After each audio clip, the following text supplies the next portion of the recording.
வணக்கம் and welcome to the show interesting info. ஜனவரி 23 இன்னைக்கு நேதாஜி சுபாஷ் சந்திரபோஸ் அவர்களுடைய பிறந்த நாளை வந்து செலிப்ரேட் பண்ணுறோம்ப்பா. இந்தியாவை பொறுத்த வரைக்கும் ரொம்ப இம்பார்ட்டண்டான ஒரு பர்சனு. காரணம் என்னன்னு பார்த்தீங்கன்னா, நமக்கு விடுதலை கிடைச்சது அப்படின்னா ஆங்கிலேயர்கள் நம்மளை பார்த்து பயந்தாங்க அப்படின்னா இந்த ஒரு மனுஷனால் தான். இவர் வந்து இளைஞர்கள் அணியை திரட்டி ஒரு பெரிய படையை உருவாக்குனாரு, அதை வச்சு தாக்குனாரு அப்படின்ற விஷயங்கள்லாம் கூட நம்ம படிச்சிருப்போம். அதுலேயும் பார்த்தீங்கன்னா ஒரு மிகப்பெரிய தாக்குதல் நடந்தது. இருந்தாலுமே இந்தியா வந்து தோல்வியை தான் நம்ம தழுவணும். அப்பயும் பார்த்தீங்கன்னா ஆங்கிலேயர்கள் என்ன பண்ணுறாங்கன்னா, இதுக்கப்புறம் இவங்களை வளரக்கூடாதுன்னு நினைக்கிறாங்க. ஆனால் நம்மால் என்ன பண்ணுறாரு, தோல்வியை கூட பெருசாக எடுத்துக்காம மறுபடியும் ஒரு மிகப்பெரிய வீர முழக்கத்தை இடுறாரு. என்ன சொல்றாரு அப்படின்னா, ரத்தத்தை கொடுங்கள், சுதந்திரத்தை நான் வாங்கி தருகிறேன் அப்படின்றாரு. இன்னமும் இளைஞர்கள் இங்க மறுபடியும் கொதித்து எழுறாங்க.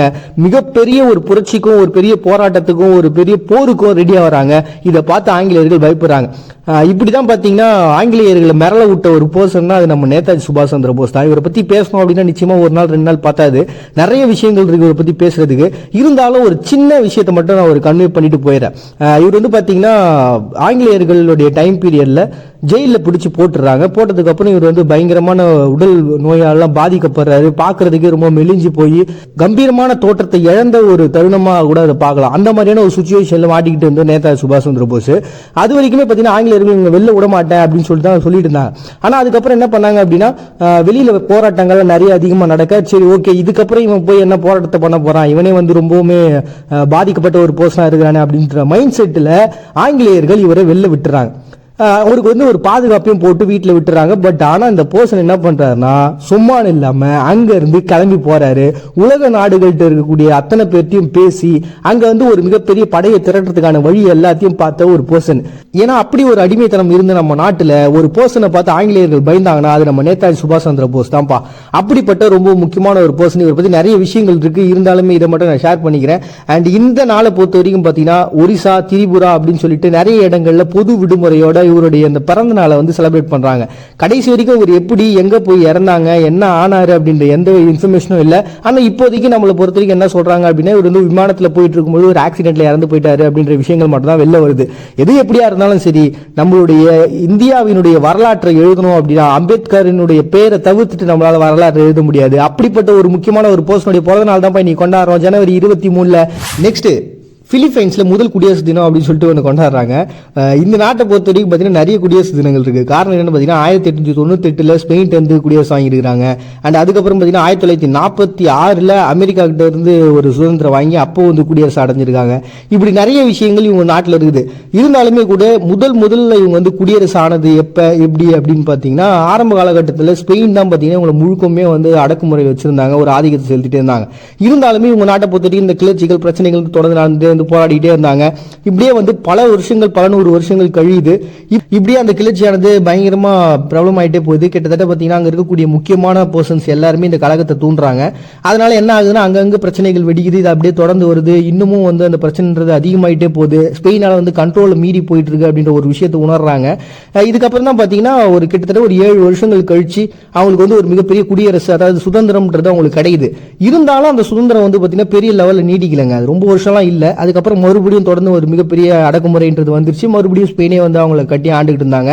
அண்ட் இன்னொரு பக்கம் பார்த்தீங்கன்னா அமெரிக்கா வேற, நாங்க வந்து எங்களுடைய இறையாண்மையை தான் அங்கே நாட்டுன்னு சொல்லிட்டு அவங்க வேற ஒரு பக்கம் பிரச்சனை பண்ணிட்டு இருக்காங்க. இப்படியே ஒரு மிகப்பெரிய பிரச்சனைகளை சந்திச்சுட்டே இருந்தாங்க. இருந்தாலுமே ஃபர்ஸ்ட் டைமா இப்படி ஒரு கிளர்ச்சியை ஏற்படுத்தி மக்கள் எல்லாருமே சுதந்திரத்தை கொஞ்ச நாளுக்காச்சும் வாங்கி வச்சோம்ல, அது எவ்வளவு பெரிய விஷயம். அந்த ஒரு காரணம் தான் பார்த்தீங்கன்னா அதுக்கப்புறம் நம்ம ஒரு மிகப்பெரிய ஒரு ரிலீஃப், வாழ்க்கை முழுக்க கிடைச்ச அந்த ரிலீஃபுக்கு காரணம் இவங்க முதல்ல பண்ண இந்த கிளர்ச்சி தான். அதனுடைய தாக்கம் தான் பார்த்தீங்கன்னா அதுக்கப்புறமா அந்த பிரச்சனைகளுக்கும் அதுக்கப்புறம் அந்த போர்களையும் நம்ம தொடங்குறதுக்கு ஒரு காரணமா அமைஞ்சது, பேஸா இருந்தது அப்படின்னு சொல்லிட்டு 1899 எமிலியோ அர்னால் அப்படின்றவரால முன்மொழியப்பட்டு உருவாக்கப்பட்ட தினம் தான் முதல் குடியரசு தினம் அப்படின்னு சொல்லிட்டு செலிப்ரேட் பண்றாங்க பிலிப்பைன்ஸ் ஜனவரி 23. நெக்ஸ்ட் தாய்வான்ல உலக சுதந்திர தினம்னு சொல்லிட்டு ஒன்று செலிப்ரேட் பண்றாங்கப்பா. இந்த நாள் எப்படி உருவாச்சு அப்படின்னு பார்த்தீங்கன்னா, அப்பெல்லாம் கொரியன் போர் அதிகமாக நடந்துகிட்டு இருந்த சமயம். அதாவது தைவானுக்கும் கொரியாவுக்கும் ஒரு பெரிய போர் நடந்துகிட்டே இருந்தது. இந்த போரினுடைய ஒரு மிகப்பெரிய ஒரு சம்பவம் பார்த்தீங்கன்னா இந்த நாள். காரணம் என்னன்னா, கிட்டத்தட்ட ஒரு 14,000 வீரர்கள் என்ன பண்றாங்கன்னா தாய்வான்ல இருக்கக்கூடிய கிலுங் அப்படின்ற ஒரு துறைமுகத்தில் வந்து தரையிறங்குறாங்க. அப்பாடா நம்மளுடைய போர் வீரர்கள் எல்லாருமே நாட்டு திரும்பிட்டாங்க அப்படின்ற ஒரு மிகப்பெரிய சந்தோஷத்தோட அவங்க வந்து எல்லாரையும் வரவேற்றாங்க. ஆனால் அதில் பார்த்தீங்கன்னா நிறைய சீன வீரர்களும் இருந்தாங்க. ஆனால் சீனாவை பொறுத்த வரைக்கும் கம்யூனிசம் நாடுல கம்யூனிசம் அதிகமாக இருக்கும். இருக்கும். அதை முழுக்க எதிர்க்கிறவங்க யாருன்னு பார்த்தீங்கன்னா நம்ம அப்படி ரஷ்யாவில் இருக்கக்கூடியவங்களும், தைவானில் இருக்கக்கூடியவங்க, பிலிப்பைன்ஸில் இருக்கக்கூடியவங்க, தென்கொரியாவில் இருக்கக்கூடியவங்க எல்லாருமே இதை எதிர்க்கணுன்றதுக்காக என்ன பண்ணுறாங்கன்னா ஆசிய மக்கள் கம்யூனிஸ்ட் எதிர்ப்பு கழகம் சொல்லிட்டு ஒன்று உருவாகுறாங்க. இது வந்து 1990 வந்து இந்த அமைப்பை வந்து அப்படியே மாற்றுறாங்க. ஜனநாயகத்தின் உலக லீக் அப்படின்னு சொல்லிட்டு மறுபெயரும் இடுறாங்க. இப்படி ஒரு பேர்லாம் வச்சு இவங்க எல்லாருமே வந்து ஒன்றா வாழ்கிறதுக்கும் ஒரு சுதந்திரமாக இருக்கிறதுக்கும் ஒரு அமைப்பு உருவாகுறாங்க. இப்படி இதில் எல்லாத்துக்கும் ஒரு முக்கியமான காரணம் என்னன்னு பார்த்தீங்கன்னா, அங்கே பிரிசனஸாக இருந்தவங்க இவங்க நாடு திரும்பினாங்கப்பா. அப்படி திரும்பினது பார்த்தீங்கன்னா ஒரு ஃப்ரீடமாக கொண்டாடுறாங்க. நிறைய நாடை சார்ந்தவங்க அந்த குருவில் இருந்ததுனால உலக சுதந்திர தினம் அப்படின்னு சொல்லிட்டு செலிப்ரேட் பண்ணுறாங்க தைவானை ஜனவரி 23. நெக்ஸ்ட், ரஷ்யாவில் அன்அஃபிஷியல் ப்ரோக்ராமிங் டே அப்படின்னு சொல்லிட்டு செலிப்ரேட் பண்ணுறாங்கப்பா. இது காரணம் என்னன்னு பார்த்தீங்கன்னா, அன்அஃபிஷியலாக ஒரு ப்ரோக்ராம் ரெடி பண்ணுறவங்களாம் கிடையாது. அதாவது இது ஒரு ப்ராப்பராக ஒரு கம்பெனியில் போய் வேலை செய்யாமல் வீட்லேயே ப்ரோக்ராம்லாம் ரெடி பண்ணுவாங்களே, அந்த மாதிரியான ஒரு பர்சனுக்கான ஒரு வேலையாக வச்சுக்கலாம். And at the same time program ready பண்ணுறவங்க எல்லாருக்குமே வந்து இந்த நாள் வந்து சேர்ந்து ஒத்து போகும்ப்பா. காரணம் என்னன்னு பார்த்தீங்கன்னா, இது வந்து ஒரு நாளில் கிட்டத்தட்ட 2 நாள் செலிப்ரேட் பண்ணுறாங்க வருஷத்தில். இன்னொன்று பார்த்தீங்கன்னா ஏப்ரலில், இப்போ வந்து ஜனவரியில் கொண்டாடுறாங்க. இது காரணம் என்னன்றது இதுக்கப்புறம் அப்படியே நான் சொல்கிறேன். ஃபர்ஸ்ட் இந்த ரஷ்யா ஏன் இதை செலிப்ரேட் பண்ணுறாங்கன்றது சொல்கிறேன். ரஷ்யா வந்து பார்த்தீங்கன்னா 1950களில் பயங்கரமாக அபரிதமான வளர்ச்சியை இந்த இயந்திரங்கள் மூலமாக அவங்க வந்து அடைஞ்சிக்கிட்டே இருந்தாங்க. அதுலேயும் பார்த்தீங்கன்னா இந்த கணினி துறையில் அவங்க பயங்கரமாக சாதிக்கணும்னு சொல்லிட்டு அவங்க தான் பார்த்தீங்கன்னா பெரிய பெரிய கணினிங்கெல்லாம் வடிவமைக்கிறாங்க. அது ரொம்ப இம்பார்ட்டண்டான ஒரு பர்சன் பார்த்தீங்கன்னா லியூ கொரிலியோ அப்படின்ற ஒரு பர்சன் பா. இவர் தான் என்ன பண்ணுறாங்கன்னா ஒரு மிகப்பெரிய பிரம்மாண்டமான கம்ப்யூட்டர், நம்ம கூட படிச்சிருப்போம் சின்ன வயசில், கம்ப்யூட்டர்லாம் ஆரம்ப காலத்தில் 2 ரூம் சைஸுக்கு இருக்கும்ட்டு அந்த மாதிரி கம்ப்யூட்டர் வந்து வடிவமைச்சார். அந்த கணினிக்கு தலைவராகவும் அண்ட் ப்ரோக்ராமிங்கும் வடிவமைச்ச பர்சன் இவர் அப்படின்ற ஒரு விஷயமும் நடந்தது. இது வந்து 1952 இவ்வளோ பெரிய மாறுதல் அவங்க கண்டுபிடிச்சாங்க. அண்ட் இந்த சமயத்தில் பார்த்தீங்கன்னா இந்த ஆட்டோமேட்டிக் சிஸ்டமாக இருக்குல்ல, இதுக்கெல்லாமே வந்து மென்பொருள் ரீதியாக வந்து அதுக்குன்னு ஒரு குறியீட்டு எண்ணை வச்சிருப்பாங்க.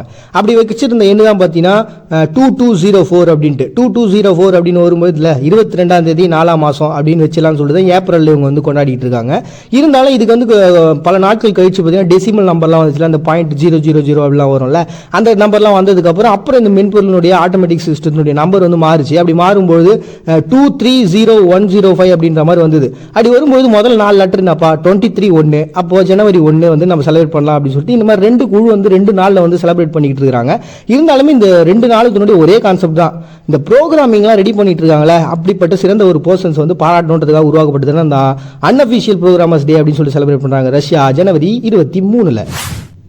நெக்ஸ்ட், பவுண்டி டே அப்படின்னு சொல்லிட்டு பிட்கேரியன் தீவில் வந்து செலிப்ரேட் பண்ணுறாங்கப்பா. இந்த நாளை பொறுத்த வரைக்கும் என்னன்னா, இவங்க ஒரு கப்பலை போட்டு எரிச்சு எல்லாம் பழமையான ட்ரெஸ் எல்லாம் போட்டுட்டு என்ஜாய் பண்ணுவாங்க.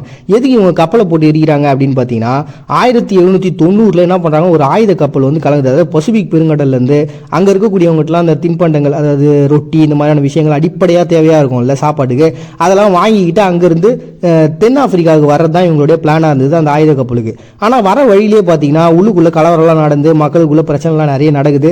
இந்த பிரச்சனைகள்லாம் அதிகமாக என்ன பண்ணுறாங்கன்னா, மக்கள் வந்து அங்கே பக்கத்தில் இருக்கிற தீவில் எங்கே போய் தங்கிலாமல் நினைக்கிறாங்க. அப்படிதான் அவங்க துபாயில் இருக்கக்கூடிய தீவில் தாங்கலான்னு போனால் அங்கே இருக்கிறவங்களாம் எதிர்த்து இவங்க சண்டை போட ஆரம்பிச்சிடறாங்க. இப்படி 3 மாதம் அந்த பிரச்சனை நடந்தது. நிறைய பேர் இறந்தும் போகிறாங்க. அதுக்கப்புறம் அங்கே இருக்கக்கூடியவங்க என்ன பண்ணுறாங்கன்னா, வேற பகுதிகளுக்கு போய் தாங்கலாம்னு சொல்லிட்டு அந்த கப்பலில் ஏறி அப்படியே வராங்க. பக்கத்தில் இருக்கக்கூடிய குக் தீவுகள் அந்த மாதிரியான பல தீவுகளில் போய் தஞ்சம் அடைகிறாங்க. அப்படி தான் பார்த்தீங்கன்னா இந்த பிட்கேரியன் தீவுக்குமே இவங்க வந்துடுறாங்க. இப்படி வந்ததுக்கு அப்புறம் பார்த்தீங்கன்னா இதுக்கப்புறம் இந்த மாதிரியான கலவரம் இந்த கப்பலில் நடக்கக்கூடாது அப்படின்னு சொல்லிட்டு ஒரு கோவம் வந்துதான் என்னன்னு தெரியல.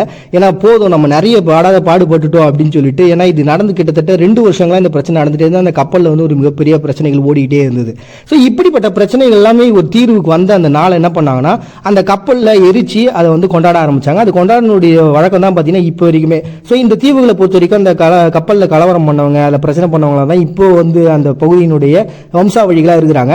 அப்படிப்பட்டவங்க செலிப்ரேட் பண்ணக்கூடிய ஒரு நாள் தான் பார்த்தீங்கன்னா பவுண்டி டே அப்படின்னு சொல்லி செலிப்ரேட் பண்ணுறாங்க பிட்கேரியன் தீவில் ஜனவரி 23. நெக்ஸ்ட், நேஷனல் ஹேண்ட் ரைட்டிங் டே அப்படின்னு சொல்லிட்டு அமெரிக்கா செலிப்ரேட் பண்றாங்கப்பா. இந்த நாளை பொறுத்த வரைக்கும் இமெயில் வந்துச்சு, மெசேஜ் வந்துச்சு. இதுக்கப்புறம் நம்ம எங்க எழுதிட்டு இருக்கோம், கடைசியாக நீங்களே எப்போ எழுதுனீங்கன்னு யோசிச்சு பாருங்களேன். நமக்கே வந்து நம்ம கையெழுத்து போடும்போது தான் எழுதணும் அப்படின்னு தோணும். அந்த அளவுக்கு அந்த எழுத்து பழக்கன்றது ரொம்ப கம்மியாயிருச்சு. இதனுடைய விஷயம் வந்து சரியான ஒன்றா, இதை வந்து நம்ம மாற்றி அமைக்கணும். ஏன்னா இந்த உலகத்தினுடைய ஒரு மிகப்பெரிய மாற்றமே பார்த்தீங்கன்னா இந்த எழுத்துக்கள் மூலமாக தான் நடந்திருக்கு. ஏன்னா ஒரு விஷயத்தை கன்வே பண்ணுறது அப்படின்றது எழுத்துக்கள் தானே.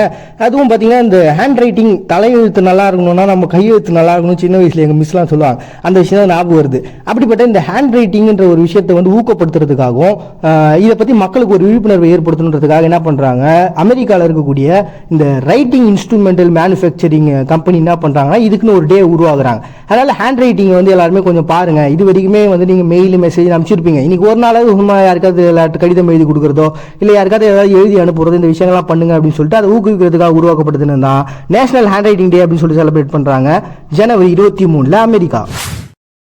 தோற்றுப்போக ஆசை, தோல்வியே சலித்து தோற்று போகும் அளவிற்கு தோற்று போக ஆசை. மறுபடியும் உங்க எல்லாரும் நாளைக்கு வந்து சந்திக்கிறேன். உங்ககிட்ட விடைபெறுது நான் உங்க பாண்டியா. நீங்க பார்த்துட்டு இருக்க இந்த நிகழ்ச்சி இன்ட்ரெஸ்டிங் இன்ஃபோ.